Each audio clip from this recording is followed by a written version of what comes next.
कुंतुम Khaira उम्मतिन उखरिजत लिन्नास तामुरूना bill मारूफ व तनहौना अनिल मुनकरी व तु'मिनूना बिल्लाह। ऐ मुसलमानों, तुम दुनिया की सबसे बेहतरीन उम्मत हो। तुम्हें इंसानियत के लिए, मानवता के लिए निकाला गया है। तुम नेकियों का हुक्म देते हो, तुम बुराइयों से रोकते हो, और तुम अल्लाह ताला के ऊपर ईमान रखते हो। You are the best community of the world, you are the best community in the humanity. तुम दुनिया की सबसे बेहतरीन कम्युनिटी हो, सबसे बेहतरीन समाज हो। तुम्हें इंसानियत को कुछ देने के लिए बनाया गया है। मेरे प्यारे साथियों, आज हमें हुकूमतों से भीख मांगनी पड़ रही है।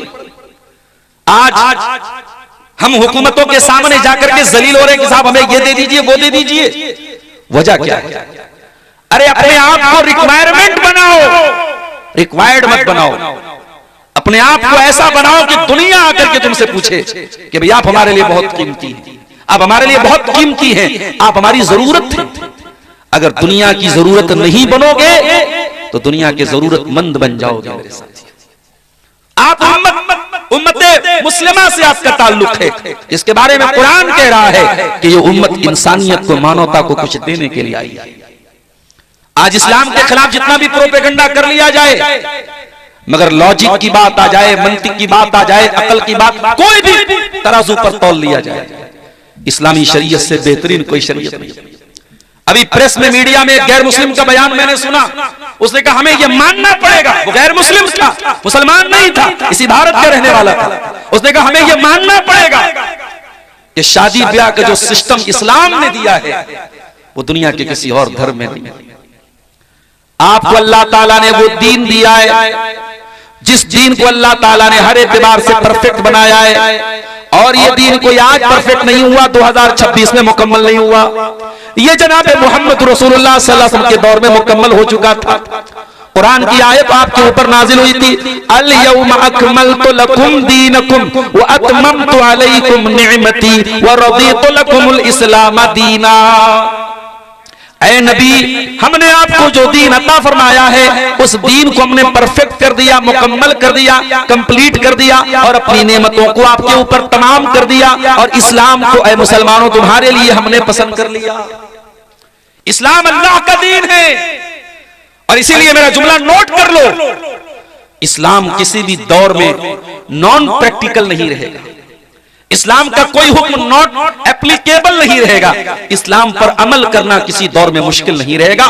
मुश्किल अगर होगा तो हमने बनाया होगा, इस्लाम का कोई हुक्म मुश्किल नहीं है मेरे प्यारे साथी। अरे इस्लाम तो वो दीन है, फरमाया वमा जाला अलैकुम फिद्दीन मिन हरज। हमने तुमको जो दीन अता किया है, जो मजहब तुमको दिया है, जो शरीयत तुमको दी है, उसमें कभी तुम्हारे ऊपर कोई तंगी नहीं, कोई परेशानी नहीं है। सर्दी का मौसम है, आप मोजा पहन रहे हैं, इस्लाम ने क्या आपको इजाजत दी? मोजे पर मसा करके आप नमाज पढ़ सकते हैं। बहुत ज्यादा सर्दी का मौसम है, घर के बाहर निकलना मुश्किल है, आप मगरिब और इशा की नमाज को एक साथ पढ़ सकते हैं। आप ज़ोहर और असर की नमाज को एक साथ भी पढ़ सकते हैं। आप सफर की हालत में 4 रकात वाली नमाज को 2 रकात करके पढ़ सकते हैं। पानी इस्तेमाल करने की ताकत नहीं है, बीमार है आप, या पानी अवेलेबल नहीं है, पानी नहीं मिल रहा है, इस्लाम आपको तयम्मुम करने की इजाजत दे रहा है। वमा जअल अलैकुम फिद्दीन मिन हरज। ओ लोगों, हमने तुमको जो दीन अता किया है वो दीन बहुत आसान है। उस दीन के अंदर कोई मुश्किल नहीं है, कोई परेशानी नहीं है, कोई डिफिकल्टी नहीं है। मेरे नौजवानों, तुम कहते हो दाढ़ी रखना आज के दौर में मुश्किल है। मैं आओ तुमको दिखाऊं, जवाहरलाल नेहरू यूनिवर्सिटी, दिल्ली की वो यूनिवर्सिटी, यहां बड़ी बेहयाई होती है, मगर उस यूनिवर्सिटी के उस माहौल में भी बहुत सारे आपको नौजवान मुसलमान ऐसे मिलेंगे जो दाढ़ी के साथ, जिनके चेहरों से नूर बरसता है, जिनके चेहरों से लगता है कि हाँ ये अल्लाह वाले लोग। कितने डॉक्टर मैं आपको दिखा सकता हूं कि देख करके आपको लगेगा कोई मौलाना साहब, चेहरे पर मुकम्मल दाढ़ी है, मरीज को देख रहे तो दुआएं पढ़ रहे हैं, ऑपरेशन के पहले 2 रकात नमाज पढ़ रहे हैं। एक ईमान वाला जो होता है, एक अल्लाह से का डर, तकवा जिसके दिल में होता है, एक अल्लाह का डर जिसके दिल में होता है, वो हर हालात में, हर सिचुएशन में, हर परिस्थिति में अपने ईमान की हिफाजत करता है मेरे प्यारे साहब। अल्लाह कुरान में कह रहा है हुवा जित्तबाकुम, ऐ मुसलमानों तुम अल्लाह ताला की चुनी हुई कौम हो। इज्तबाकुम, अल्लाह ताला ने तुमको चुन लिया है। व सम्माकुमुल मुस्लिमीन, और अल्लाह ताला ने तुम्हारा नाम मुसलमान रखा है। अब यहां एक गलतफहमी दूर करो। कुछ लोगों को यह गलतफहमी डॉक्टर जाकिर नायक के आने के बाद से पैदा हुई, मौलाना साहब हमारा नाम मुसलमान है तो हम अपने आप को अहले हदीस क्यों कहें? ठीक है भाई, कोई आपसे आपका रिलीजियन पूछे तो आप यही बताओ क्या मुसलमान। कोई आपसे पूछे कौन से धर्म को मानते हो, कौन से मजहब को मानते हो, आइए मुस्लिम, मैं मुसलमान हूं, नो डाउट। लेकिन अगर आपसे पूछे कि कौन से मुसलमान, तो आपको बताना पड़ेगा कि मैं कुरान और हदीस पे चलने वाला हूं, मैं सलफी हूं, मैं कुरान और हदीस पर को मानने वाला हूं, मैं शरीयत के ऑथेंटिक सोर्सेस को मानने वाला हूं। जब तक मार्केट में नकली घी नहीं मिलता था, आप दुकान पर जाते थे, भाई साहब 1 किलो घी दे दीजिए, दुकानदार आपको घी दे देता था। जब मार्केट में नकली घी आने लगा तो आपको बताना पड़ा, भाई साहब हमें 1 किलो देसी घी दे दीजिए। आपको देसी का लफ्ज बढ़ाना पड़ा। जब ये इख्तिलाफ नहीं था, ये फिरके नहीं थे, ये जमातें नहीं थी, सहाबा ने अपने आप को कुछ नहीं कहा। लेकिन जब खवारिज पैदा हो गए, जब मुअतज़िला पैदा हो गए, जब शिया पैदा हो गए, तो सहाबा ने कहा सुनो, हमारा नाम अहलुस सुन्ना वल जमा है, हमारा नाम अहलुल हदीस है, हमारा नाम अल असरी है, हमारा नाम अस-सलफी है। हम कुरान और सुन्नत पर चलने वाले हैं, हम नबी की सुन्नत पर चलने वाले हैं। तो अल्लाह ने आपका नाम मुसलमान रखा है, लेकिन आपके सिफाती नाम आपकी क्वालिटी के हिसाब से अलग अलग हो सकते हैं। मिसाल के तौर पे आप मुसलमान हैं, लेकिन किसी ने पूछा भाई बरादरी क्या, आपने कहा मैं अंसारी हूं, किसी ने कहा मैं शेरशाबादी हूं, किसी ने पूछा आप कौन से इलाके से ताल्लुक रखते हैं, आपने कहा मैं बिहार का रहने वाला हूं, मैं बोलता मैं बनारस का, यूपी का रहने वाला हूं। तो ये जो सिफात होती हैं, जो एट्रीब्यूट्स होते हैं, जो विशेषताएं होती हैं, ये हो सकती हैं, सिफाती नाम रखने में कोई हर्ज की बात नहीं। तो हम मुसलमान हैं मेरे प्यारे साथी, हमें अल्लाह ताला ने बहुत ऊंचा मकाम दिया, लेकिन आज हम कहां पहुंच गए मेरे प्यारे साथी। आज हालात ये हैं, कुत्ते और बिल्ली के लिए, उनकी जान के लिए अदालतों में केस होता है, सुप्रीम कोर्ट में सुनवाई होती है, मुसलमान की मॉब लिंचिंग हो जाती है, कोई पूछने वाला नहीं। ट्रेन पे कोई सिपाही गोली मार के मुसलमान को खत्म कर देता है और दुनिया ये कह के नजरअंदाज कर देती है वो मानसिक रूप से विक्षिप्त है, मानसिक रूप से सही नहीं। मैं ट्रेन में सफर करता हूं, मेरी आंखों के सामने इस्लाम को बुरा भला कहा जाता है, कान बंद करके गूंगा, बहरा और अंधा बन करके आज वो दौर आ गया है मेरे प्यारे साथियों कि आपको नजरअंदाज करना पड़ता है।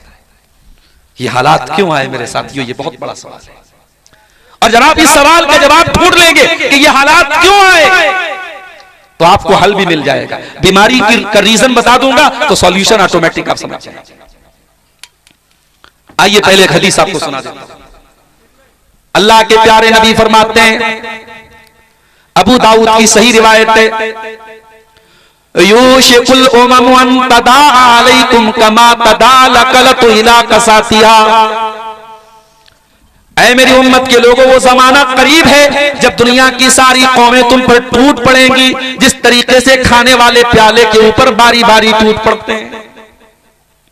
सहाबा ने पूछा मिन किल्लतिन नहनु यौमइज़िन या रसूल अल्लाह, ऐ अल्लाह के रसूल क्या हमारी तादाद कम होगी उस वक्त? आपने फरमाया नहीं, तुम्हारी तादाद बहुत ज्यादा होगी। वलाकिन्नकुम गुसाउन का गुसाइस सैल, क्वांटिटी तो होगी, क्वालिटी नहीं होगी।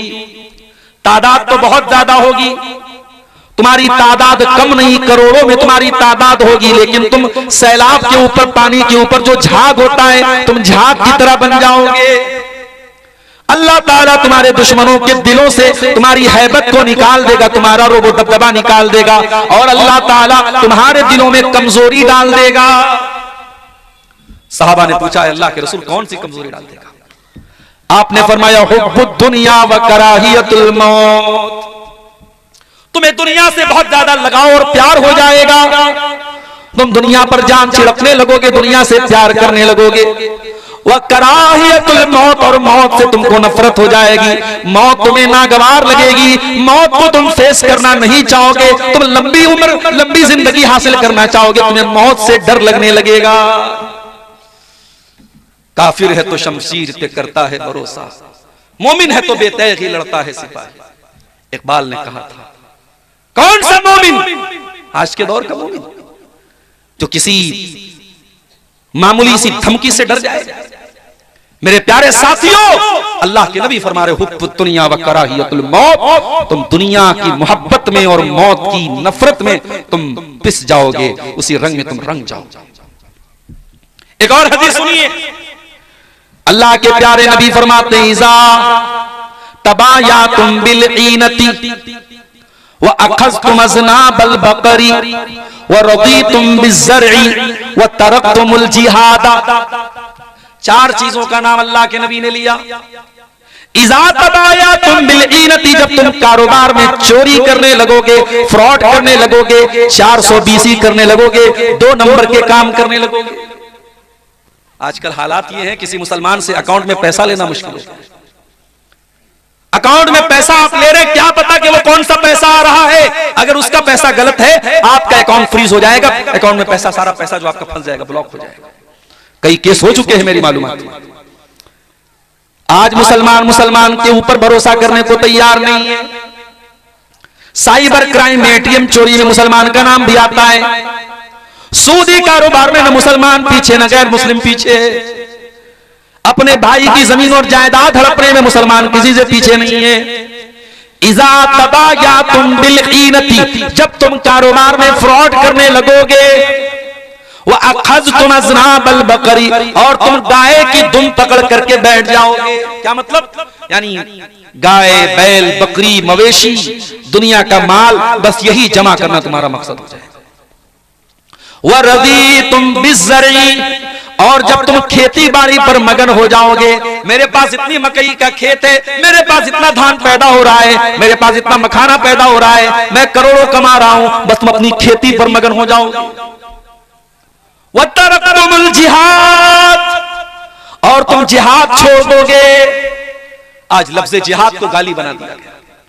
मीडिया ने इतना प्रोपेगेंडा किया लफ्ज़ जिहाद का कि जिहाद का लफ्ज़ गाली बन गया।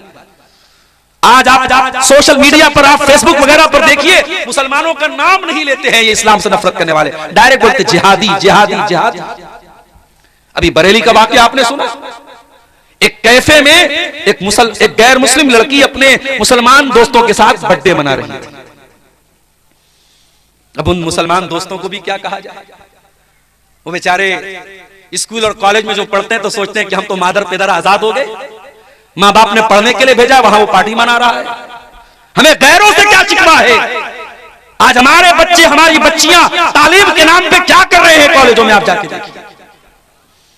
जरा डॉक्टरों से के पास जाके पता लगाइए, मुसलमान जवान लड़कियां जाकर के डॉक्टरों के पास एबॉर्शन करवा रही हैं, उनके पेट में पलने वाले नाजायज बच्चों को खत्म करवा रही हैं। ये हमारी तालीमी इदारों का और हमारे बड़े बड़े कॉलेजों और यूनिवर्सिटियों का।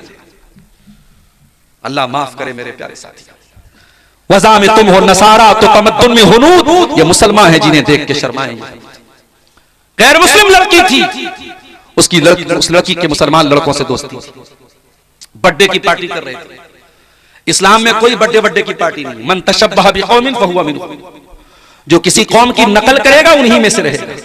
बच्चे से बहुत प्यारे, पैदा हो जाए 7वें दिन अकीका करा, 7वें दिन अकीका नहीं करवाएंगे। मौलवी साहब क्या बताएं, मेरी बहन बहुत दूर रहती है, बहनों ही बहुत दूर रहते हैं। अरे अल्लाह के बंदे, तू अकीका 7वें दिन कर ले, दावत बाद में दे दे। दावत देने के लिए पूरी जिंदगी पड़ी है, अकीका पे दावत देना लाजिम थोड़ी है, जरूरी थोड़ी है। असल चीज है कि जानवर ज़बा होना चाहिए। अकीका नहीं करेंगे साहब, बर्थडे खूब मनाएंगे। होटलों में चले जाओ, मुसलमान अपने बच्चे को लेके आता है और केक लगी है और केक के ऊपर मोमबत्ती लगी है और हैप्पी बर्थडे टू यू हो रहा है। करने वाला भी मुसलमान, बच्चा भी मुसलमान, माँ बाप भी मुसलमान। हम ये कहते हैं मेरे भाई, अपने बच्चों को तुम रोज केक खिलाओ, हमें केक पर एतराज नहीं है। अपने बच्चों को रोज प्यार करो, प्यार पर एतराज नहीं है। एतराज है ये बर्थडे मनाने का जो चलन है, ये जो कल्चर है, ये इस्लाम का कल्चर नहीं। मेरे नबी से ज्यादा कोई बच्चों से प्यार करता था? मेरे नबी तो बच्चों से इतना प्यार करते थे, अल्लाह अकबर। हजरत अनस बिन मालिक का छोटा भाई जिसका नाम अबू उमैर था, जब अल्लाह के नबी हजरत अनस के घर में आते थे, उम्मे सुलैम के घर में आते थे, वो छोटा सा बच्चा था, अल्लाह के नबी से लाड करते थे, प्यार करते थे। उस छोटे से बच्चे के पास एक चिड़िया थी, बच्चा चिड़िया से खेला करता था। एक दिन अल्लाह के नबी हजरत अनस के घर आए, देखा बच्चा बड़ा उदास बना हुआ है। आपने पूछा, अरे उम्मे सुलैम तुम्हारा बच्चा आज उदास क्यों है? इसके चेहरे पर खुशी क्यों नहीं है? इसके चेहरे पर वो रौनक क्यों नहीं है? कहा अल्लाह के नबी, जो चिड़िया इसने पाली थी वो चिड़िया मर गई, उसका इंतकाल हो गया। चिड़िया के मरने पर यह बच्चा गमगीन है। हम और आप होते, बच्चे का मामला था, चिड़िया का मामला था, नजरअंदाज कर देते हो। लोगों, हमें नबी भी कितना प्यारा मिला है। वो बच्चों के साथ अल्लाह के नबी उनके हिसाब से उनको खिलाया करते थे। आपने उस बच्चे से फरमाया, या अबा उमैर मा फ़अलन नुगैर, ऐ बच्चे, ऐ अबू उमैर, तेरी चिड़िया कहां चली गई बेटा? ऐ बच्चे, तेरी चिड़िया कहां चली गई? ये कहकर के अल्लाह के नबी ने उस मासूम बच्चे के कलेजे को सुकून पहुंचाने की कोशिश की। अगर ये बर्थडे मनाना कोई अच्छी चीज होती, मेरे नबी ने अपनी बेटियों का भी बर्थडे मनाया होता। नबी की 9 बीवियां हैं, और आप जितना अपनी बीवी से प्यार करते हैं उससे कहीं ज्यादा जनाब मोहम्मद रसूलुल्लाह सल्लल्लाहु अलैहि वसल्लम अपनी बीवियों से प्यार करते हैं। आपने तो कभी एनिवर्सरी नहीं मनाई, आपने तो कभी अपनी बीवियों को जो है शादी की सालगिरह पर उनको कोई गिफ्ट नहीं दिया। भाई रोज गिफ्ट दो, रोज गिफ्ट दो, हर महीने गिफ्ट दो, कोई मसला नहीं। एनिवर्सरी मनाना, और ये काम वो करे जो बेचारा सीने पर हाथ मारता है। पूछो क्यों मारते हो? भाई नबी की सुन्नत है। इमाम कहता है गैरिल मग़दूबि अलैहिम वलद्दालीन, ये पीछे से कहता आमीन। तूने क्यों जोर से आमीन कहा? कहता है नबी जोर से आमीन कहते थे। रमजान का महीना आया, दुनिया 20 रकात तरावी पढ़े, लेकिन हमारा अहले हदीस 8 पढ़ता है। क्यों पढ़ते हो भाई? नबी ने 8 पढ़ी थी। नबी की इतनी सुन्नतें तुझे याद है, नमाज की एक एक अदा तू नबी से सीख रहा है। तुझे एनिवर्सरी मनाते हुए शर्म नहीं आई? तुझे बर्थडे मनाते हुए शर्म नहीं आई? तुझे फादर्स डे मनाते हुए शर्म नहीं आई? तुझे मदर्स डे मनाते हुए शर्म नहीं आई? ये हमारा कल्चर नहीं है मेरे प्यारे साथी, ये इस्लाम का कल्चर नहीं है, ये मोहम्मद रसूलुल्लाह का कल्चर नहीं है मेरे प्यारे साथी। तो मैं अर्ज ये कर रहा था कि अल्लाह के नबी ने फरमाया, जब तुम जिहाद को छोड़ोगे, ये जिहाद क्या है? ये कोई गाली नहीं है मेरे प्यारे साथी। बदी के खिलाफ, बुराई के खिलाफ, सरकशी के खिलाफ, शैतानियत के खिलाफ हर तरीके के स्ट्रगल और संघर्ष का नाम जिहाद है। बुराई के खिलाफ हर तरीके की लड़ाई का नाम जिहाद है। वो जबान से भी हो सकती है, वो तलवार से भी हो सकती है, वो स्टेज के जरिए भी हो सकती है, वो जंग के मैदान में भी हो सकती है, वो कागज और कलम से भी हो सकती है। तो नबी ने फरमाया तुम जिहाद छोड़ दो। क्या मतलब? यानी तुम्हारे अंदर दीन के लिए कुर्बानी देने का जज्बा खत्म हो जाएगा, दीन के लिए मरने मिटने का जज्बा तुम्हारे अंदर से खत्म हो जाएगा। तुमको सिर्फ अपनी रोजी रोटी की पड़ी होगी, अपनी दुनिया की पड़ी होगी, अपनी खेती की पड़ी होगी। जब ये 4 काम तुम करोगे, कारोबार में फ्रॉड करोगे, अपनी गाय की दुम पकड़ के बैठ जाओगे, अपनी खेती बाड़ी पर मगन हो जाओगे, और अल्लाह की राह में तुम जिहाद करना बंद कर दोगे। ये 4 काम जब तुम करोगे तो क्या होगा? सल्लल्लाहु अलैकुम ज़ुल्ला, अल्लाह ताला तुमको जलील कर देगा। तुम जलील हो जाओगे, इतने जलील हो जाओगे कि तुम्हारे मुल्क का हर चीफ मिनिस्टर सोचेगा कैसे मुसलमान को दबा दिया जाए। आज तो होड़ लगी है साहब, आज तो होड़ लगी कि कौन मुसलमानों के खिलाफ कितनी नफरत भरी बातें बोल सकता है। तो नबी ने फरमाया जब तुम इन 4 काम करोगे अल्लाह जलील कर देगा। और ये जिल्लत कब दूर होगी? हत्ता तरजिउ इला दीनिकुम, जब तक तुम अल्लाह ताला के दीन की तरफ पलटोगे नहीं, जब तक तुम अल्लाह ताला के दीन की तरफ लौटोगे नहीं। ओ मेरे प्यारे भाइयों, आओ मैं आपको वो चीजें बता रहा हूं, वो बुनियादी बातें बता रहा हूं जो हमारी बर्बादी का कारण बनी है। सबसे पहली चीज, हमारी सबसे बड़ी पूंजी तौहीद थी मेरे प्यारे साथियों। जब हमने तौहीद को गंवा दिया, जब अल्लाह को छोड़ के गैरों के दर पे जाके हम सर झुकाने लगे, कोई गरीब नवाज बन गया, कोई दाता बन गया, कोई गौसे आजम बन गया, कोई दस्तगीर बन गया, हमने बुजुर्गों की कब्रों पे जाके सजदा करना शुरू कर दिया, हमने तौहीद का जनाजा जब हमने निकाल दिया, मेरे प्यारे भाइयों जब तौहीद को हमने छोड़ दिया तो वहीं से हमारी जिल्लत का बाप शुरू हो गया। अल्लाह कुरान में कहता है सूरह नूर के अंदर, वाअदल्लाहुल्लज़ीना आमनू मिनकुम वअमिलुस्सालिहाति लयस्तखलिफन्नहुम फिल अर्दि कमस्तखलफल्लज़ीना मिन क़ब्लिहिम। ऐ ईमान वालों, अल्लाह का तुमसे वादा है अल्लाह तुमको जमीन में खलीफा भी बनाएगा और अल्लाह ताला तुमको जमीन में इख्तिदार भी अता फरमाएगा। वला युमक्किनन्ना लहुम दीनुहुमुल लज़ी इर्तज़ा लहुम, अल्लाह ताला तुम्हारे दीन को दुनिया में गालिब भी कर देगा। वला युबद्दिलन्नहुम मिन बादि खौफिहिम अमना, और अल्लाह ताला तुमको दुनिया में चैन और शांति भी अता करेगा। शर्त क्या है? याबुदूननी ला युशरिकून बी शैया, मेरे बंदो तुम सिर्फ मेरी इबादत करना, मेरी इबादत में किसी और को शरीक मत करना, शिर्क मत करना। और ये शिर्क ये इतना बड़ा पाप है कि अल्लाह कुरान में कहता है इन्नहु मन युशरिक बिल्लाहि फक़द हर्रमल्लाहु अलैहिल जन्नह व मअवाहुन नार व मा लिज़्ज़ालिमीन मिन अंसार। जो अल्लाह के साथ शिर्क करेगा वो हमेशा हमेशा जहन्नम में रहेगा, उसका जन्नत में जाना पॉसिबल नहीं है। जो शिर्क करके जाएगा और तौबा किए बगैर मर जाएगा, जो शिर्क की हालत में मर जाएगा वो कभी जन्नत में नहीं जाएगा। आज मुसलमान को पता ही नहीं कि तौहीद क्या है, शिर्क क्या है, कि कोई भी नारा लगा सकता है, कहीं पर भी सर झुका सकता है। और अल्लाह ताला रहमत नाजिल फरमाए मौलाना अल्ताफ हुसैन हाली, उन्होंने 100 साल पहले जो बात कही थी, 100 साल गुजर गए हिंदुस्तान के इतिहास में, मगर मौलाना हाली का ये शेर आज भी जिंदा है और बिल्कुल सटीक बैठ रहा है।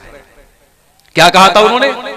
करे गैर गरबुत की पूजा तो काफिर, कवाकिब में माने करिश्मा तो काफिर, झुके आग पर बहरे सजदा तो काफिर, जो ठहराए बेटा खुदा का तो काफिर, मगर मोमिनों पर कुशादा है राहें, परस्तिश करें शौक से जिसकी चाहे, नबी को जो चाहे खुदा कर दिखाएं, इमामों का रुतबा नबी से बढ़ाएं, मजारों पे जा जा के नजरें चढ़ाएं, शहीदों से जा जा के मांगे दुआएं, न तौहीद में कुछ कमी इससे आए, न इस्लाम बिगड़े न ईमान जाए। मुसलमान का अकीदा इतना कमजोर हो गया मेरे साथ। आज कितनी मज़ारें हैं। अभी बनारस में मैं एक मज़ार पर गया, एक कब्र पे गया, छोटी सी कब्र थी, किसी बाबा के नाम से वो कब्र थी। मैंने पूछा कि भाई ये बाबा की कब्र यहाँ पे इनके नाम से कई कब्र है, तो लोगों ने कहा कि हाँ कहीं पर उनका खून गिरा था, कहीं उनका हाथ था, कहीं उनका सर था, तो हर जगह बाबा की कब्र है। कौन ओरिजिनल कब्र है ये भी नहीं मालूम, सब बाबा की कब्र है, सब पे चादर चढ़ रही है, सब पे मुरादे मांगी। अल्लाह के पल्ले में वहदत के सिवा क्या है? शायर कहता है अल्लाह के पल्ले में वहदत के सिवा क्या है, लेना है हमें जो कुछ ले लेंगे मोहम्मद से। ओ लोगों, तुमने तौहीद का मतलब ही नहीं समझा, तुमने तौहीद का जनाजा निकाल दिया। तौहीद तो ये है कि जल जाओ, मर जाओ, कट जाओ, मगर अल्लाह के सिवा किसी और के आगे सर न झुके। ये हाथ उठे तो अल्लाह के आगे उठे। अरे तौहीद तो ये है। इस्लाम में माँ का बहुत बड़ा मकाम है, माँ से बढ़ के किसी का मकाम दुनिया में नहीं है मेरे प्यारे साथियों। आपके तमाम रिश्ते एक तरफ है और माँ एक तरफ है, लेकिन माँ का पैर छूने की और झुकने की इजाजत इस्लाम में नहीं है। जनाजे की नमाज हो रही है, सामने जनाजा रखा हुआ है, हर नमाज में रुकू हो रहा है, हर नमाज में सजदा हो रहा है, मगर जनाजे की नमाज में कोई रुकू नहीं है, कोई सजदा नहीं है, ताकि दुनिया को यह मैसेज न चला जाए कि इस्लाम मुर्दों के आगे सजदा करने का हुक्म देता है। हमारा दीन तौहीद वाला है मेरे साथी। जब तक हम तौहीद पर कायम थे, हम ला इलाहा इल्लल्लाह की राह पर चलते थे, हमारा सर एक अल्लाह के आगे झुकता था, मेरे प्यारे साथियों, उस वक्त तक दुनिया में कामयाब थे। जब हमारे अंदर शिर्क आ गया, कब्र परस्ती आ गई, और ये वही कब्र परस्ती थी जिससे मना किया था अल्लाह के नबी ने अपनी आखिरी वक्त। अल्लाह के प्यारे नबी अपनी वफात के टाइम ये फरमा के गए थे, लानल्लाहुल यहूद वन नसारा इत्तखज़ू क़ुबूर अंबियाइहिम मसाजिद। अल्लाह की लानत तो यहूद और नसारा के ऊपर, उन्होंने अपने नबियों की कब्रों को सजदा करने की जगह बना लिया। जब नबियों की कब्रों पर सजदा करना शुरू कर दिया तो अल्लाह की लानत बरसी थी यहूद और नसारा पर। वो काम आज मुसलमानों ने किया, उन्होंने तो नबियों के साथ किया था। मुसलमान तो नबियों को क्या, वलियों और वली भी नहीं है, जानवरों तक की कब्रें बना के वहां पे मुसलमान जाके सजदा करते हैं। तौहीद की हिफाजत करो मेरे साथी। और नीमा के और इस गांव के रहने वाले मेरे भाइयों, अगर अपने बच्चों को काम के लिए बेंगलोर भेजते हो, अपने बच्चों को नौकरी करने के लिए दिल्ली भेजते हो, मुंबई भेजते हो, तो मेरा एक पैगाम याद रख लेना, अपने बच्चों को ऐसी तालीम दे करके भेजो, उनकी बुनियाद को इतना मजबूत करके भेजो कि आपका बच्चा अगर नीमा में अपने घर में अपने माँ बाप के साथ है तो वहां पर भी वो तौहीद के साथ कोई समझौता न करे और दिल्ली चला जाए, बेंगलोर चला जाए, कलकत्ता चला जाए, हिंदुस्तान नहीं दुनिया के किसी कोने में चला जाए, तौहीद का दामन उसके हाथ से छूटने न पाए, वो शिर्क के करीब, अब शिर्क को अपने करीब पटकने न दे। इतना मजबूत कर दो मेरे प्यारे साथियों अपने बच्चों। इसीलिए इब्राहिम अलैहिस्सलाम दुआ करते अल्लाह ताला से, क्या कहते हैं, वजुनुबनी व बनिया अन्नाबुदल अस्नाम, ऐ अल्लाह तो मुझे भी बुत परस्ती से बचाना और मेरी आने वाली नस्लों को, मेरे बच्चों को भी तो बुत परस्ती से बचाना। पता ये चला कि अपने साथ साथ अपनी औलाद की भी चिंता करना चाहिए, अपनी आने वाली नस्लों की तौहीद की भी चिंता करनी चाहिए। तो पहला सबब यही है मेरे प्यारे साथियों, जब हमने तौहीद को छोड़ दिया तो दुनिया में हम जलील हो गए। उसके बाद दूसरी चीज जो हमारी बर्बादी की सबब बनी मेरे प्यारे साथियों, वो हमारा आपस का इख्तिलाफ है। हम कहीं बिरादरियों में बढ़ गए, कहीं फिरकों में बढ़ गए, कहीं हम किसी और नाम पर बढ़ गए। कुरान कहता है वला तनाज़उ फतफशलू व तज़हब रिहुकुम, ऐ मुसलमानों आपस में झगड़ा न करो वरना तुम कमजोर पड़ जाओगे, जलील पड़ जाओगे, तुम्हारी हवा उखड़ जाएगी।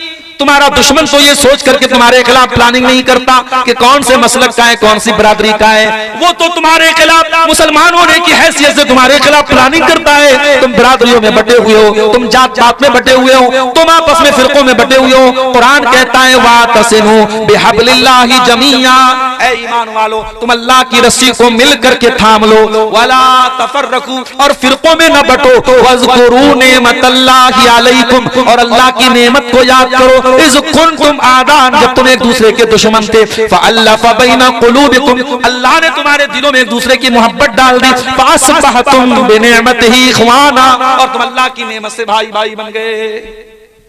भाई भाई बन के रहो मेरे साथी, बटो नहीं आपस में, बंटवारे मत करो मेरे प्यारे साथी। और जो लोग ये कहते हैं कि उम्मत का इख्तिलाफ रहमत है, वो बहुत बड़े झूठे लोग हैं। उम्मत का इख्तिलाफ कभी रहमत नहीं रहा है। उम्मत जब लड़ी है और आपस में बटी है, उम्मत कमजोर हुई है मेरे साथियों। इख्तिलाफ मत करो आपस में, जहां तक हो सके इख्तिलाफ को खत्म करने की कोशिश करो। अल्लाह कुरान में कहता है कुल हुवल कादिरु अला अन यबअसा अलैकुम अज़ाबन मिन फौकिकुम औ मिन तहति अर्जुलिकुम औ यल्बिसकुम शिया। अल्लाह ताला तीन तरीके से अपना अजाब तुम पर उतारता है। कभी आसमान से तुम पर अजाब उतरता है, कभी तुम्हारे जमीन के नीचे से जमीन खिसकने लगती है, जलजला आ जाता है, भूकंप आ जाता है, बाढ़ आ जाती है, कभी जमीन के नीचे से तुम्हारे ऊपर अजाब आता है, कभी आसमान के ऊपर से अजाब आता है, औ यल्बिसकुम शिया, और कभी कभी अल्लाह ताला तुमको आपस में लड़ा करके, टुकड़े टुकड़े करके, बांट करके तुम्हें अपने अजाब में मुब्तला करता है। तो ये बंटवारे, ये इख्तिलाफ, ये जमात बंदी, ये गिरोह बंदी मेरे प्यारे साथियों, ये भी आज हमें जलील कर रही है, हमारी जिल्लत और रुसवाई का बहुत बड़ा सबब है। उसके बाद तीसरी चीज रसूल की नाफरमानी। जंगे ओहद याद है आपको? उसके बारे में पढ़ा है आपने, सुना है आपने? इस्लाम की दूसरी जंग थी ये, और मुसलमान ये जंग जीत चुके थे और माले गनीमत हासिल कर रहे थे मुसलमान। और नबी अकरम ने पहाड़ी दर्रे पर 50 सहाबे किराम को तैनात किया था कि कुछ भी हो जाए यहां से मत हटना। और उन 50 सहाबा का जो जिम्मेदार आपने बनाया था हजरत अब्दुल्ला बिन जुबैर को। एक जुबैर है वो जे से हैं और जुबैर जीम से हैं, तो जुबैर नाम भी रख सकते हैं। तो जुबैर, अब्दुल्ला बिन जुबैर वहां पे थे पहाड़ के ऊपर। जब मुसलमानों ने ये देखा कि जंग तो हम जीत गए हैं, तो जो 50 तीरंदाज जिनको अल्लाह के नबी ने तैनात किया था उनका आपस में इख्तिलाफ हो गया। कुछ लोगों ने कहा कि नबी ने हुक्म दिया था हमें यही रहना चाहिए, कुछ लोगों ने कहा नहीं जंग तो जीत चुके हैं, अब वो हुक्म कैंसिल हो गया, अब चलो माले गनीमत हासिल करते हैं। 50 में से 37 लोग वहां चले गए, 13 लोग बचे। 37 चले गए, 13 बचे, 13 बचे। मुसलमानों की जंग तो जीती जा चुकी थी, मुसलमान जंग जीत चुके थे। काफिरों का लश्कर भाग रहा था और काफिरों के लश्कर में कमांडर थे जिनका नाम खालिद बिन वलीद था। ओ नौजवानों, ओ रोनाल्डो के दीवानों, ओ विराट कोहली के दीवानों, ओ क्रिकेटरों के दीवानों, ओ फिल्मी गानों पर नाचने वाले नौजवानों, कभी मौका मिले तो खालिद बिन वलीद के बारे में भी पढ़ लेना। पढ़ नहीं सकते तो तो यूट्यूब पर जाकर सुन लेना, और सुन नहीं सकते तो किसी आलिम से जाकर के पूछ लेना कि खालिद बिन वलीद कौन थे। खालिद बिन वलीद वो इंसान है जिस जंग का कमांडर खालिद बिन वलीद बन जाए, वो जंग खालिद बिन वलीद अपने दिमाग और अपने टैलेंट और अपनी सलाहियत के बल पे वो हारी गई जंग को भी जीत जाते थे। ये कमाल था। अभी खालिद बिन वलीद मुसलमान नहीं हुए थे, वो दूसरी पार्टी में थे, काफिरों के साथ लड़ रहे थे, मुशरिकों के साथ लड़ रहे थे। वो वापस जा रहे थे, मुशरिकीन हार चुके थे, वापस जा रहे थे।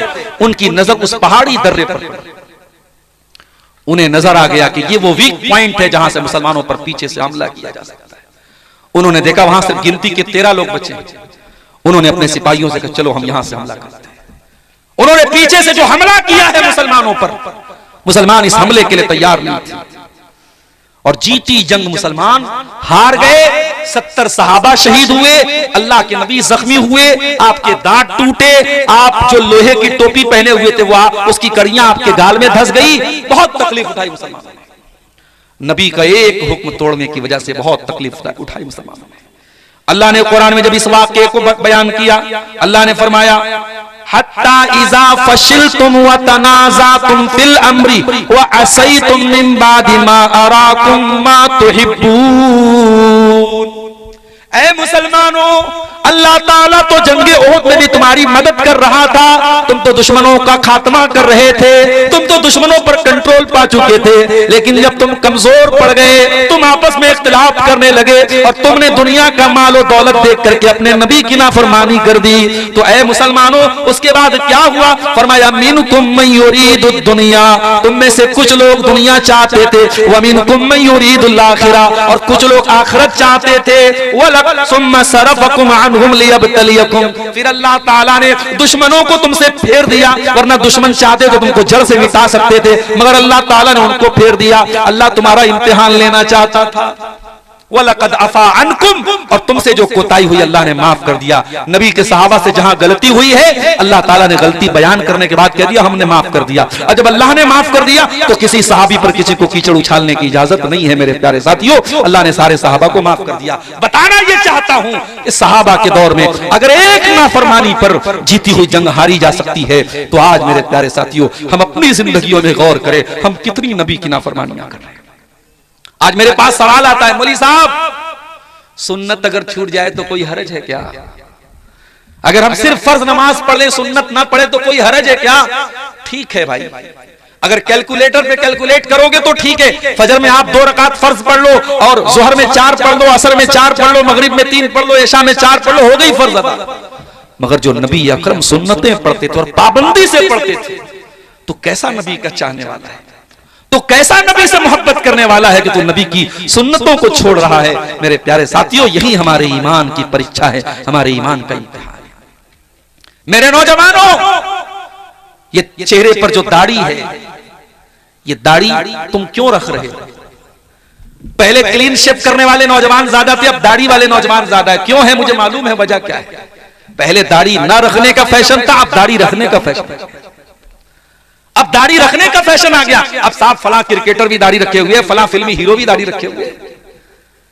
इसका मतलब कि आपको नबी की सुन्नत से कोई लगाव नहीं, आप इसलिए दाढ़ी नहीं रखते कि नबी की सुन्नत है। आपने दाढ़ी अगर रखी भी है तो इसलिए रखी है कि ये स्मार्टनेस की निशानी है, ये फैशन की निशानी है। आप फैशन की तकलीद कर रहे हैं, फैशन के पीछे आप पड़े, आपको नबी की सुन्नत से कोई प्यार नहीं है। नबी के दौर में एक सहाबी थे, उनके बाल थोड़े लंबे थे और कपड़ा उनका टखने के नीचे रहता था। नबी अकरम के सामने लोगों ने जिक्र किया कि अल्लाह के नबी, आपके फला सहाबी है, नौजवान है, उनका बाल थोड़ा बड़ा बड़ा है और कपड़े टखने के नीचे रहते हैं। अल्लाह के नबी ने फरमाया निअमर रजुलु खुरैम, उनका नाम खुरैम था। बच्चा पैदा हो तो नाम रखो, प्यारा नाम है खुरैम। जैसे शुरैम लोग नाम रखते हैं, सुदैस नाम रखते हैं, तो खुरैम नाम भी रख सकते हैं, सहाबी का नाम। अच्छा, सहाबी के नाम की मीनिंग ना पता हो तब भी रख सकते हैं। अगर ये कंफर्म है कि सहाबी का नाम है, आंख मूंद करके नाम रख दो। तो अल्लाह के नबी ने फरमाया खुरैम बहुत अच्छे सहाबी है, बहुत अच्छे इंसान है। लौला तूलु जिम्मतिही व इसबालु इजारिही, बस 2 बातों की कमी है, बाल थोड़े लंबे हैं और कपड़ा टखने के नीचे रहता है। हजरत खुरैम रज़ियल्लाहु ताला अन्हु को किसी ने बताया, ऐ खुरैम, आज नबी के सामने तेरा नाम लिया गया और नबी ने तेरी तारीफ की, तेरी प्रशंसा की, तेरी शान में नबी ने अच्छी बातें कही, मगर नबी ने कहा खुरैम बहुत अच्छा इंसान है, बस दो चीजों की कमी है, खुरैम के बाल बड़े लंबे लंबे और खुरैम का कपड़ा टखने के नीचे रहता है, ये दो कमी है, पूरी कर ले तो खुरैम बहुत अच्छा इंसान है। खुरैम अपनी बीवी से पूछने नहीं गया कि मैं लंबे बाल में अच्छा लगता हूं कि छोटे बाल में अच्छा लगता हूं। खुरैम अपनी बीवी के पास जाके नहीं बोले कि मेरा कपड़ा टखने के नीचे रहता, तुझे अच्छा लगता है कि नहीं लगता है। अगर नबी को अच्छा नहीं लगता, बात खत्म। खुरैम ने कैंची उठाई, बाल छोटा किया और कपड़ा टखने के ऊपर करके उतना कपड़ा काट दिया। मेरे प्यारे साथियों, ये नबी के सहाबा थे। आज हम जो जलील और खार हैं, वो इसीलिए खार हैं क्योंकि हम नबी की सुन्नतों से पीछे हैं, हम नबी की नाफरमानी कर रहे हैं। और कान खोल करके सुन लो, जब जिंदगी में नबी की नाफरमानी आएगी तो रोना पड़ेगा। नबी के सहाबा ने हजरत उस्मान गनी के दौर में जब उन्होंने जजीरे कब्रस पर हमला किया और उसको फतह किया तो मुसलमानों में खुशी की लहर उठी, मुसलमानों ने नारे तकबीर लगाया, सारे लोग तो खुशी के मारे खुश थे। एक आदमी रो रहा था, ये रोने वाला कौन था? ये हजरत अबू दरदा थे। अबू दरदा अंसारी थे, ये नबी के बुजुर्ग साहबी थे, इनकी आंखों में आंसू बह रहे थे। लोगों ने कहा अबू दरदा, ये तो खुशी का मौका है, ये तो नारे लगाने का मौका है, ये तो खुशियां मनाने का मौका है। अरे अबू दरदा आप क्यों रो रहे हैं, क्या बात है? ये तो खुश होने का मौका है, आपकी आंखों में आंसू क्यों हैं? कहा है लोगों, आज इन लोगों ने अल्लाह ताला की नाफरमानी की है, इन्होंने अल्लाह से बगावत की है, तो अल्लाह ने हमको इनके ऊपर गालिब कर दिया है। आज ये शिकस्त खा गए, आज ये जलील हो गए और अल्लाह ने हमको गालिब कर दिया। मुझे वो दौर याद आ रहा है, मुझे वो हालात याद आ रहे हैं जब मुसलमान भी अल्लाह की नाफरमानी करने लगेंगे तो मुसलमानों को अल्लाह ताला जलील कर देगा। मुझे वो घड़ी याद आ रही है, इसलिए मेरी आंखों से आंसू बह रहे हैं। मेरे प्यारे साथियों, जब आप रसूल की नाफरमानियां करेंगे तो जिल्लत और रुसवाई हमारे और आपके मुकद्दर में आएगी। और आगे बढ़िए, चौथी चीज, हमारी जिल्लत की चौथी वजह क्या है? हमें दुनिया में जिंदगी गुजारने के लिए भेजा गया था, हमें दुनिया के जरिए आखिरत की तैयारी करने के लिए भेजा गया था। हमें ये पाठ पढ़ाया गया था जुमा की नमाज में, हर जुमा को हम ये पाठ पढ़ते हैं, बल तुसिरूनल हयातद दुनिया वल आखिरतु खैरुन व अबका। ऐ मेरे बंदो, तुम आखिरत को भूल न जाना, तुम दुनिया की रंगीनियों में खो करके कहीं जन्नत को भूल न जाना, कहीं जहन्नम को भूल न जाना। हम दुनिया की जमीनों के पीछे पड़ गए, दुनिया की जायदादों के पीछे पड़ गए, जबकि हमारा ईमान और अकीदा है, हम जानते हैं सब ठाट पड़ा रह जाएगा जब लाद चलेगा बंजारा। ये जमीनें यही छोड़ के जाना है, ये जायदादें यही छोड़ के जाना है, 2 गज जमीन में हम सबको दफन हो जाना है। हम जन्नत की जमीन पाने के लिए कोई कोशिश नहीं करते, वो जन्नत जिसके बारे में अल्लाह के नबी ने फरमाया कि जन्नत में एक कोड़ा रखने की जगह, यानी जन्नत में 1 स्क्वायर फीट का एरिया दुनिया की तमाम नेमतों से बेहतर है। मेरे प्यारे साथियों, हम दुनिया परस्त बन गए, दुनियादार बन गए। हमारे नबी की जिंदगी उठा के देखो, शायर कहता है, सलाम उस पर जो उम्मत के लिए रातों को रोता था, सलाम उस पर जो फर्शे खाक पर जाड़े में सोता था, सलाम उस पर कि जिसके घर में चांदी थी न सोना था, सलाम उस पर के टूटा बोरिया जिसका बिछौना था। हमारे नबी ने कभी दुनिया की दौलत और दुनिया के ऐशो आराम के पीछे आप नहीं भागे।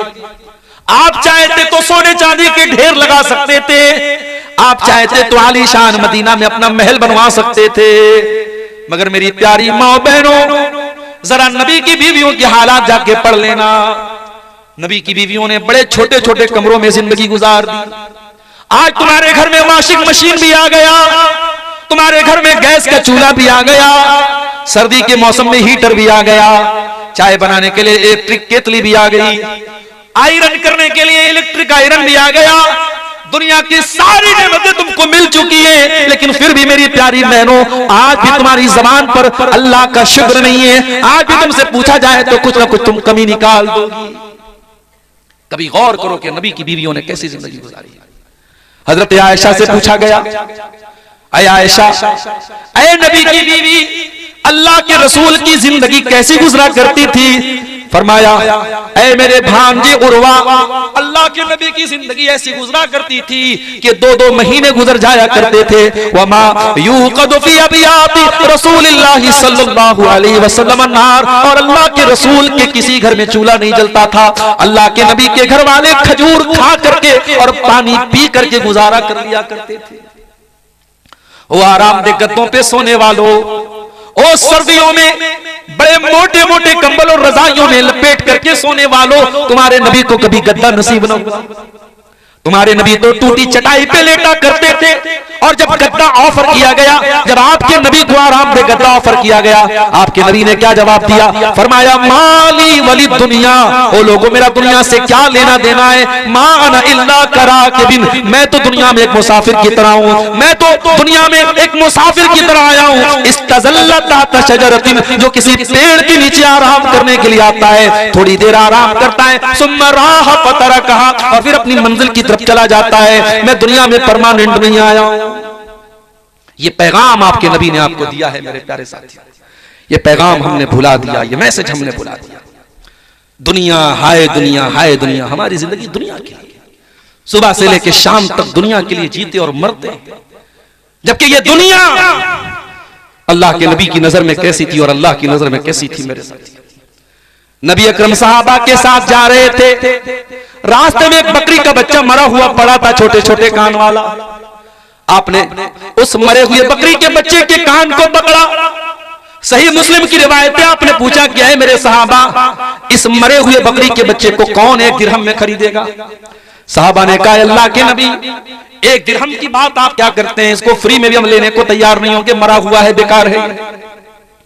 आपने फरमाया, ऐ मेरे सहाबा, ये मरा हुआ बकरी का बच्चा जो तुम फ्री में भी लेना नहीं चाहते हो, कान खोल करके सुन लो, लद दुनिया अहवनु अलल्लाहि मिन ज़ालिक, अल्लाह की नजर में दुनिया इस मरे हुए बकरी के बच्चे से ज्यादा हकीर है। अल्लाह की नजर में दुनिया की कोई वैल्यू नहीं है। मैं आपको दुनिया छोड़ने की बात नहीं कर रहा हूं, दुनिया कमाइए, बहुत खूब पैसा कमाइए, इस्लाम में मना नहीं। पैसा नहीं कमाएंगे तो मदरसे कैसे चलेंगे, मस्जिदें कैसे चलेंगे? दुनिया कमाओ मेरे प्यारे साथी, मगर दुनिया को प्राइमरी मत समझो, दुनिया को सेकेंडरी समझो, दुनिया को दूसरे नंबर पर रखो, पहले नंबर पे आखिरत को रखो।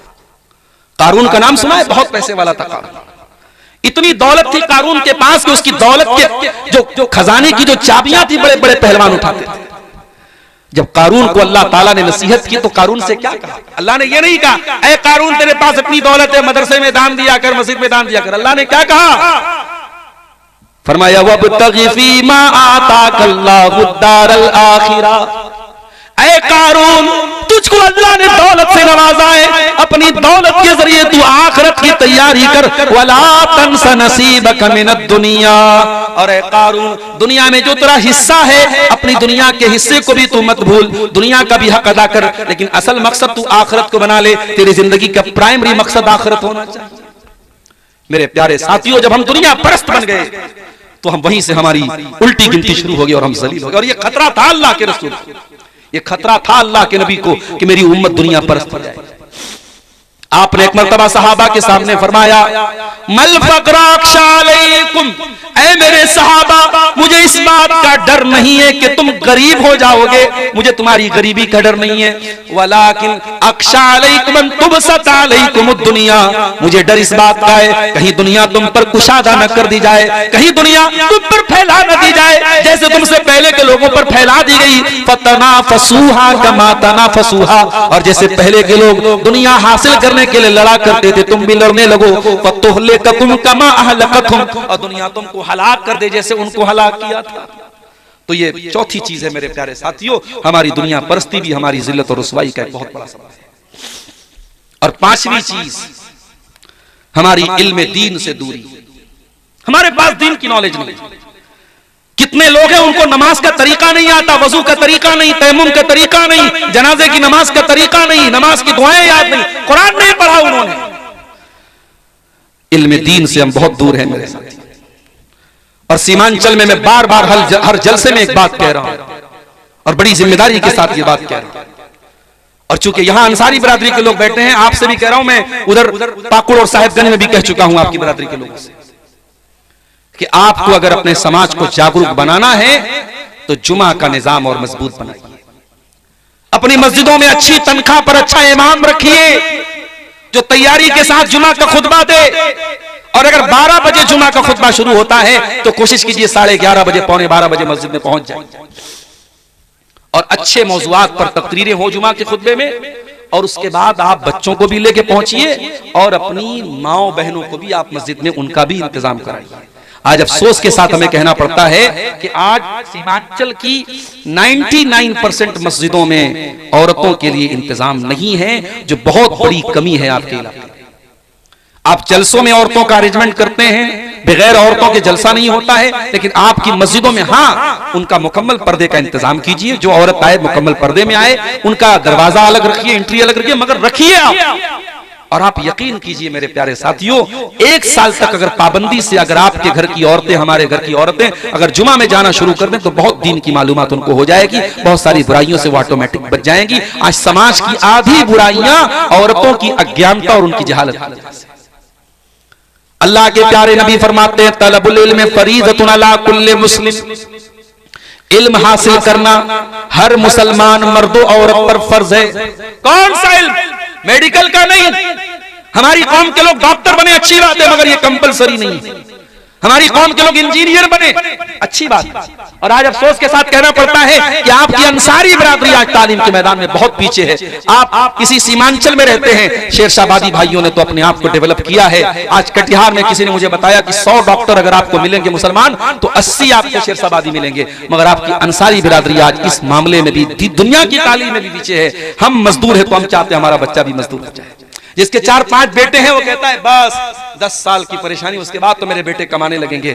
आपकी जिंदगी का एक ही मकसद है, बेटा बड़ा हो उसको मजदूरी करने के लिए भेज दिया जाए, काम करने के लिए भेज दिया जाए। मेरे प्यारे साथियों, कुछ कुर्बानी देकर के अपने बच्चों को तालीम के मैदान में भी आगे बढ़ाओ। कुछ बच्चे आपके डॉक्टर बने, कुछ बच्चियां आपकी डॉक्टर बने, कुछ बच्चे आपके इंजीनियर बने। आज असली तालीम में भी हम पीछे हैं। और दीन की जो तालीम है, अल्लाह कौन है, रसूल कौन है, और ईमान क्या है, और इस्लाम क्या है, ये जो मोटी मोटी बातें हैं ये सबका जानना जरूरी है। उसके लिए भी आप मस्जिदों में मकतब कायम कीजिए। अल फलाह एकेडमी जैसे इदारे जो आपके बच्चों को दुनिया के साथ साथ दीन की तालीम देते हैं, इन इदारों से अपने बच्चों को जोड़िए। मेरे प्यारे साथियों, अफसोस के साथ कहना पड़ता है आज दुनिया की तालीम तो थोड़ी बहुत हम हासिल भी कर रहे हैं, मगर दीन की तालीम में बहुत पीछे हैं। अल्लाह कुरान में कहता है यालमून ज़ाहिरम मिनल हयातिद दुनिया व हुम अनिल आखिरति हुम गाफिलून, कि मेरे बंदे दुनिया की बहुत नॉलेज रखते हैं लेकिन आखिरत से बहुत गाफिल हैं, दीन से बहुत गाफिल हैं। मेरे प्यारे साथियों, आप दीन की जानकारी हासिल कीजिए। उसके बाद छठी चीज, यहूद और नसारा की अंधी तकलीद। आज जो गाना वायरल हो जाए फेसबुक और सोशल मीडिया पर, हमारे छोटे छोटे बच्चे भी गा रहे हैं। जो कपड़ा वायरल हो जाए, हमारे घर की लड़कियां भी पहनने लगती हैं। आपके घर में लड़कियां नकाब पहन रही हैं, नकाब में भी जो फैशन चल गया, नकाब के ऊपर माशाअल्लाह लिखा है तो माशाअल्लाह वाले नकाब बहुत मार्केट में आपको मिल जाएंगे। इस्लाम की शहजादी लिखा है तो शहजादी वाले माइक जो है आपको नकाब बहुत सारे मिल जाएंगे। मेरे भाइयों, फैशन के पीछे मत भागो, आप खुद अपना एक फैशन बनाओ। मैं कहता हूं अगर मुसलमान नौजवान ढंग का लिबास पहने, टखने के ऊपर उसका कपड़ा हो, चाहे वो पैंट ही पहने, शर्ट ही पहने, कुर्ता पैजामा पहने, शेरवानी पहने, क्या ये फैशन नहीं? ये जो फैशन आपका इस्लामिक फैशन है, आप अपने आप को ऐसा बनाओ कि दुनिया आपको कॉपी करे। दुनिया को कॉपी मत करो मेरे प्यारे साथी। अल्लाह के प्यारे नबी फरमाते हैं लतत्तबिउन्ना सुनन मन काना क़ब्लकुम शिब्रम बिशिब्रिन व ज़िराअम बिज़िराइन, तुम अपने से पहले के लोगों के तरीके पर चलोगे। अगर वो एक बित्ता चलेंगे तो तुम एक बित्ता चलोगे। बित्ता बूझ रहे हैं ना, समझ रहे हैं ना? एक बित्ता चलेंगे तो तुम भी एक बित्ता चलोगे, एक हाथ चलेंगे तो तुम भी एक हाथ चलोगे। हत्ता लौ सलकू जो रज़बिन, और अगर वो किसी जानवर के बिल में चले जाएंगे तो तुम भी बिल में चले जाओगे। Happy new year. मेरे फेसबुक पर भी 2-4 लोग मुसलमान जुड़े हैं किशनगंज के और कहां के, देखा साहब वो हैप्पी न्यू ईयर मना रहे हैं। हैप्पी न्यू ईयर मना रहे हैं। हैप्पी न्यू ईयर क्यों मना रहे हो? बेगाने की शादी में अब्दुल्ला क्यों दीवाना हो रहा है? ना आपका कैलेंडर है ना आपका, अब चलो ठीक है आपके मुल्क में यही कैलेंडर चल रहा है, आप तारीख उसी में लिख रहे हो, नोट करो, कोई बात नहीं, लेकिन आप नया साल मना रहे हो। इस्लाम में कोई नया साल मनाने का कॉन्सेप्ट नहीं है। इस्लाम तो हमें ये तालीम देता है कि हर गुजरते हुए साल के साथ हम अपने आप को इवेलुएट करें, अपने आप को एनालाइज करें, अपना तज्जिया करें, अपने आप को जांचें परखें कि हमारे अंदर क्या कमी है, क्या कोताही है, हमारी नेकियों में इजाफा हुआ कि नहीं हुआ, हमारी कमियों में दूरी हुई कि नहीं हुई। हम तो साहब नया साल मना रहे हैं, तो हम दूसरों की नकल न करें मेरे प्यारे साथियों। और उसके बाद दो चीजें और बयान करके बात खत्म कर रहा हूं। औरतों का बिगाड़ भी एक बहुत बड़ी वजह है हमारी कौम की तबाही और बर्बादी के पीछे। आज हमारी औरतें, माफ कीजिएगा, मैं तो जिम्मेदार मर्दों को ही मानता हूं। अगर हमारी कौम की बेटियां आज बेहया हुई हैं तो ऐसा नहीं है कि मर्द हजरात वो दूध के दूल्हे। अगर लड़की बेपर्दा घूम रही है तो उस बेपर्दा लड़की को घूरने वाले और देखने वाले मर्द हजरात ही हैं। अगर लड़की किसी के साथ भागी है तो जिसके साथ भागी है वो कोई लड़का ही है। ताली एक हाथ से नहीं बजती है मेरे प्यारे साथी। समाज अगर दूषित हुआ है, समाज अगर खराब हुआ है, हम सिर्फ औरतों को भी जिम्मेदार करार नहीं दे सकते, हम सिर्फ मर्दों को भी जिम्मेदार करार नहीं दे सकते। आज हमारी घर की औरतें जो बेपर्दगी हमारे यहां आई है, जो महरम गैर महरम का फर्क हमारे यहां मिटा है, जो देवर भाभी के बीच में जो सीमाएं होनी चाहिए वो सीमाएं क्यों नहीं है, जो जीजा साली के बीच में जो हदें होनी चाहिए वो हदें क्यों नहीं है, हमारे घर में पर्दे का माहौल क्यों नहीं है। हमारी जवान होने वाली बेटी जब घर से निकलती है तो बेपर्दा क्यों निकलती है, उसको टाइट किस्म के कपड़े कौन ला के दे रहा है, उसे बाइक पर घुमाने बेपर्दा कौन जा रहा है। अकबर इलाहाबादी ने बिल्कुल सही कहा, बेपर्दा नजर आई कल जो चंद बीबियां, अकबर जमीन में गैरत कौमी से गड़ गया। पूछा जो उनसे आपका पर्दा वो क्या हुआ, कहने लगी कि अक्ल पे मर्दों के पड़ गया। मेरी प्यारी माओ बहनों, मैं आपको भी यही संदेश देना चाहता हूं, आप अगर नकाब में निकलती हैं, पर्दे में निकलती हैं तो अपने पर्दे की लाज रखना। दुनिया आपके पर्दे को जब देखती है तो दुनिया आपके पर्दे को इस्लाम से जोड़ती है, और जब आप नकाब पहन करके कोई गलत काम करेंगी तो दुनिया ये नहीं कहेगी कि लड़की ने किया, दुनिया कहेगी इस्लाम की मानने वाली लड़की ने किया। ओ मेरी प्यारी माँ बहनों, अपने नकाब की लाज रखना, अपने पर्दे की लाज रखना, अपने हिजाब की लाज रखना, अपने हिजाब की इज्जत का ख्याल करना। अपने घर से जब भी निकलना तो नकाब और पर्दे में निकलना, और जब तक ये पर्दा है तुम्हारे अंदर तो सिर्फ एक ड्रेस इसको मत समझना, ये पर्दा एक कल्चर बताता है जो इस्लाम का कल्चर है। ये पर्दा दुनिया को ये मैसेज देता है कि आप इज्जतदार घर से आपका ताल्लुक है। और नौजवान लड़कों से कहना चाहूंगा कि अपनी निगाहों को नीची करके चलो।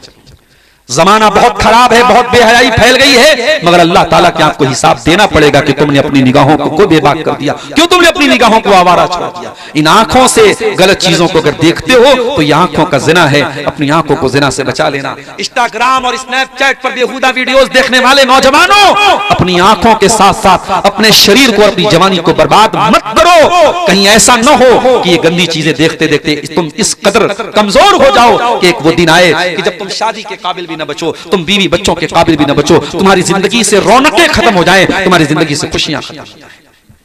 और आखिरी बात बयान करके मेरे प्यारे साथियों मैं आपसे इजाजत लूंगा, वक्त काफी ज्यादा हो गया, सर्दी का मौसम है, मैं तबीयत की नासाजी के बावजूद काफी देर से आपके सामने खिताब कर रहा हूं। एक आखिरी पॉइंट पर बात खत्म करता हूं। आज हमारी जो जिल्लत और रुसवाई है मेरे प्यारे साथियों, उसमें एक बहुत बड़ी वजह तवक्कुल की कमी है। हमें अल्लाह की मदद पर यकीन नहीं है, हमें अल्लाह की तकदीर पर यकीन नहीं है। याद रखो, हम मुसलमान हैं और मुसलमान जिन चीजों पर ईमान रखता है उसमें से एक अल्लाह की तकदीर है। हमें अल्लाह की तकदीर पर भी हमारा ईमान है, हमारा यह अकीदा है, कुल लन युसीबना इल्ला मा कतबल्लाहु लना। हमें नहीं पहुंच सकती कोई मुसीबत जब तक अल्लाह हमारे मुकद्दर में न लिख दे। अगर अल्लाह ने कोई मुसीबत हमारे मुकद्दर में लिख दी तो दुनिया की कोई ताकत हमें बचा नहीं सकती, और अल्लाह ने अगर बचाना लिखा है तो दुनिया की कोई ताकत हमें वो मुसीबत दे नहीं सकती। तवक्कुल करो, अल्लाह की जात पर यकीन करो, पक्के ईमान वाले बनो। अगर तुम्हारा ईमान पक्का होगा अल्लाह तुम्हें रुसवा नहीं करेगा। मेरे प्यारे साथियों, मैंने खुतबे मसनूना के बाद जो आयत पढ़ी थी उस आयत में यही पैगाम आपको दिया गया है, या अय्युहल्लज़ीना आमनू इन तंसुरुल्लाह यंसुरकुम व युसब्बित अक़दामकुम। ऐ ईमान वालो, जब तुम अल्लाह के दीन की मदद करोगे तो अल्लाह तुम्हारी मदद करेगा, और अल्लाह तुम्हें साबित कदम रखेगा, अल्लाह तुम्हारे कदम को मजबूत रखेगा, अल्लाह तुम्हें टूटने नहीं देगा, बिखरने नहीं देगा।